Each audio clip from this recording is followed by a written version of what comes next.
Hi, laying in here, trying to get myself and the beautiful goldies in the focus.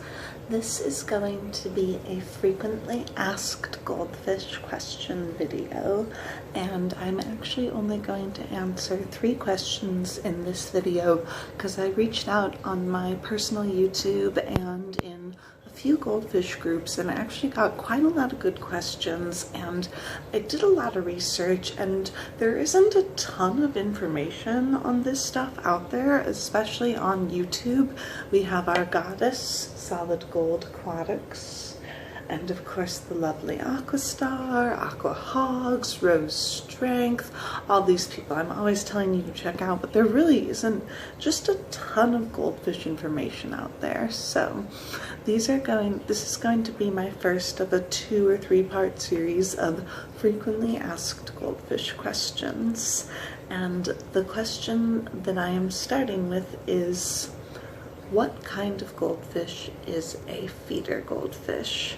So in the United States, feeder goldfish are often commons or comets, or very likely a hybrid of the two, because usually they are bred outside in very large ponds.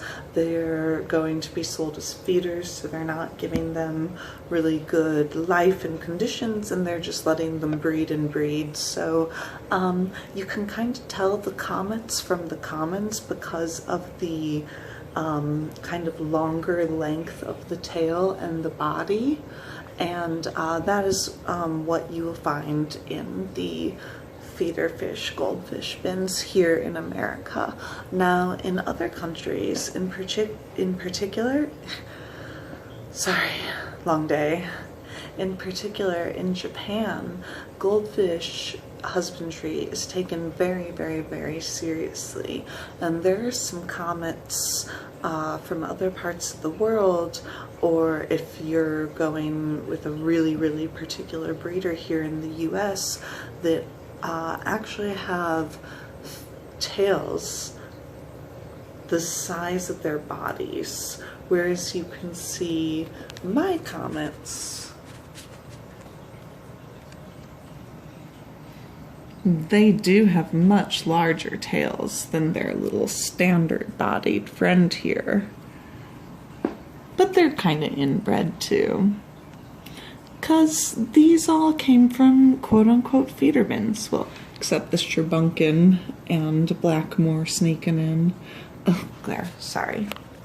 So, in America, what you will find in feeder bins are common goldfish and comet goldfish, though probably not a pure mix comet goldfish.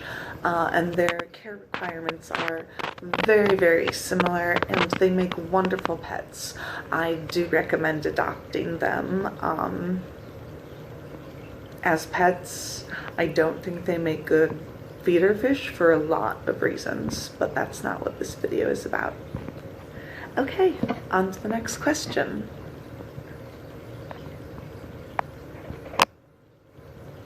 Oops. I'm still getting used to the camera work, guys. My tripod is a purple octopus. So this question comes from Anne Laurie on Facebook, and a group that we're both in. Hi, if you're watching. She was wondering, and it's a question I've gotten before, the best way to acclimate goldfish, in particular once they've arrived from the male. So with some very, very delicate species of tetras and shrimp, you may need to do what is called a drip acclimation. But with goldfish, they likely have been just in their water, and their water's been getting really dirty in their bag, and so all you want to do is get their temperature adjusted and then get them out of that dirty water and into your clean tank water. And so the best way to do that is simply to float your goldfish bags in your goldfish tank And after about 20 minutes, when their temperature has acclimated, get them out of those bags. Do not get the water from that bag in your tank.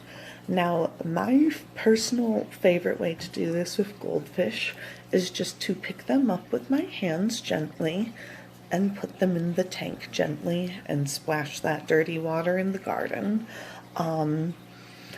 You may also lay a bucket out and a net and dump the goldfish into a net.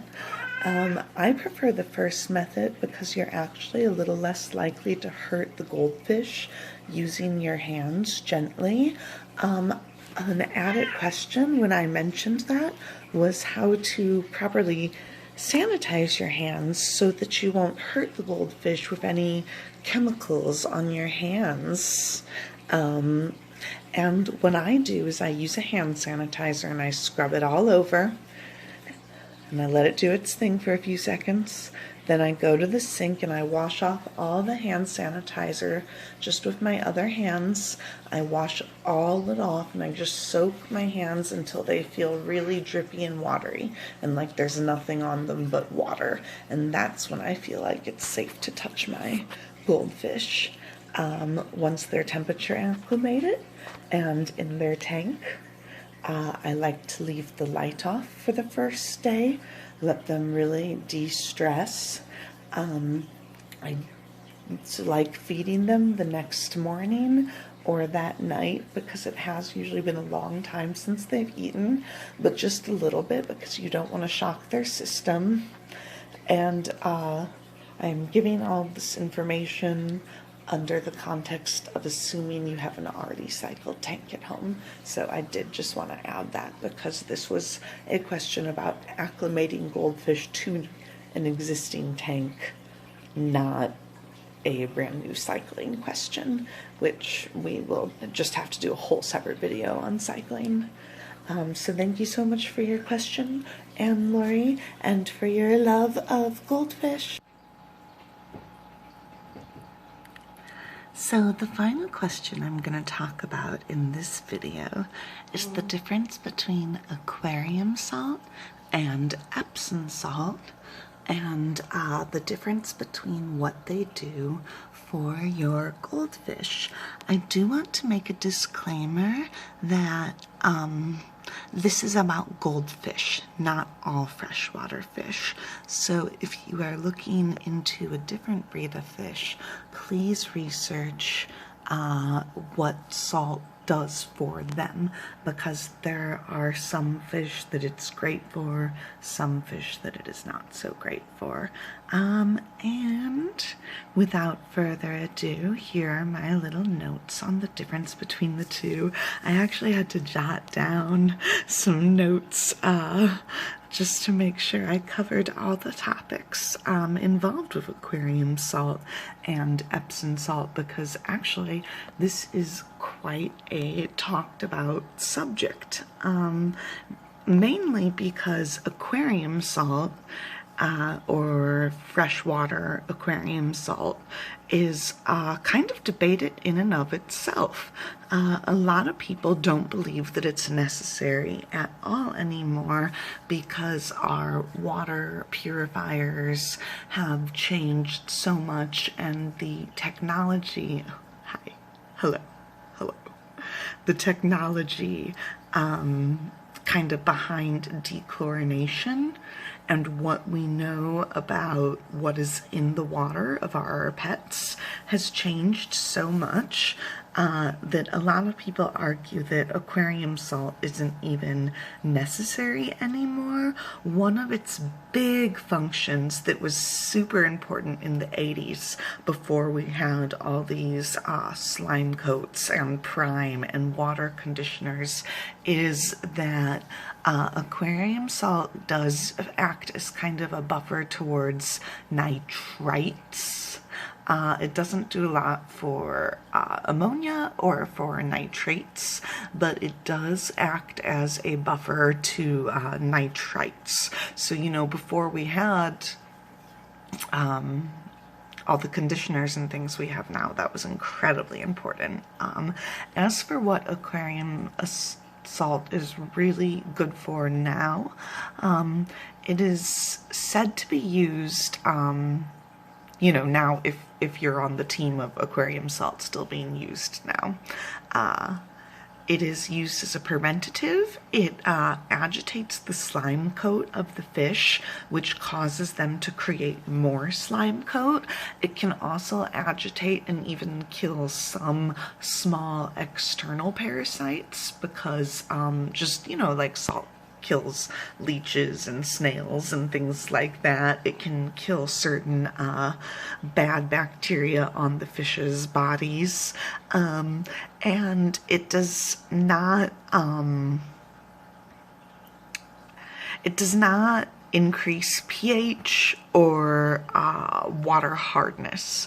It will increase the general total dissolved solids, and as other parts of salt dissolve, it will leave some minerals, but it is generally speaking more of used for its buffering capacities, which are somewhat debated in the modern fish keeping world. Epsom salt, on the other hand, is used very much as a preventative and also to cure certain types of dropsy.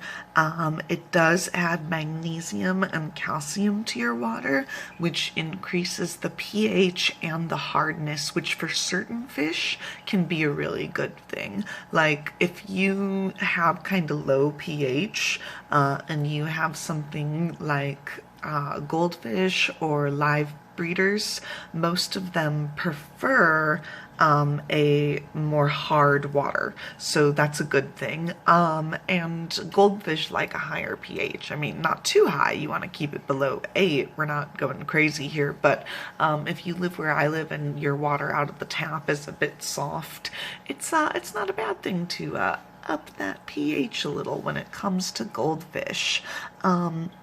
And so those are the things that it kind of does on its own in the water. The biggest thing with Epsom salt that's really, really important is that Epsom salt works as a laxative on fish, just the way it works as a laxative when consumed by people. So if you have a fish that is suffering from bloat, like your fish is having trouble passing something, it can help flush that out. It can really help flush that out. I actually feed a mix of Epsom salt, peas, and slime coat to my fish a few times a month just to make sure that their systems are good and working and passing things the way they should. It's very satisfying to see little green poops around your tank for me personally. Also, Epsom salt baths can be used to cure certain types of dropsy. If the dropsy is from a internal parasite or from blockage, the Epsom salt can get in there and flush it out. I have personally saved 2 fish's lives just with not even full-on Epsom salt baths, just with feeding them in colanders with Epsom salt and peas in them and just kind of having them hang out in the colander while it dissolved. It's amazing, really, because it's a laxative and it takes the bloat and the excessive water out of their bodies. So Epsom salt is something that I absolutely believe should be in every goldfish owner's emergency kit, and it is safe to just add to the water when you're feeding a dish of peas or something mixed in with it, because really it makes them poop a bunch. It removes excess water from their systems if there is excess water in their systems, and it adds magnesium and calcium and increases the general hardness and pH of the water, which is a good thing for goldfish. So I am actually very, very pro Epsom salt. I don't personally use aquarium salt, but I stand nowhere in the debate on whether aquarium salt is useful or not. I just know that there are aquarists who swear by it, and it's hard to argue with them because they've been doing it since the 80s and clearly it's working. And there are aquarists who think it's no longer necessary because of how much better our water systems in general are than when aquarium salt was regularly used. Oh, one more note about aquarium salt is that you can use kosher sea salt or canning salt instead of aquarium salt if that is cheaper for you to do so. The important thing is just to make sure it's not iodized and that it doesn't have any caking agents in it, which kosher salt should not, nor should any canning salt, but just read your labels. Be careful if you're doing that. And this question took a long time to answer, so I will hurry off here. Please subscribe. Also, let me know if you're finding these frequently asked question, I'm so tired, I'm sorry.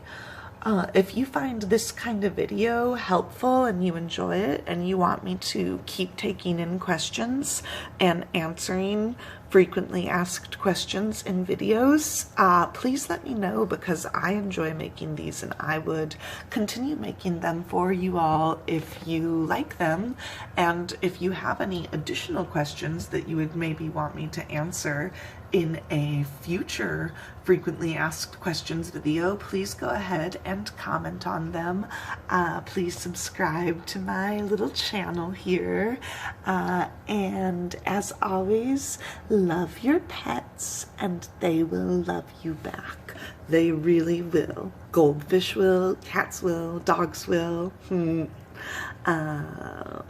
All kinds of pets will love you if you show them love and respect. Love your pets and they will love you back. Thank you.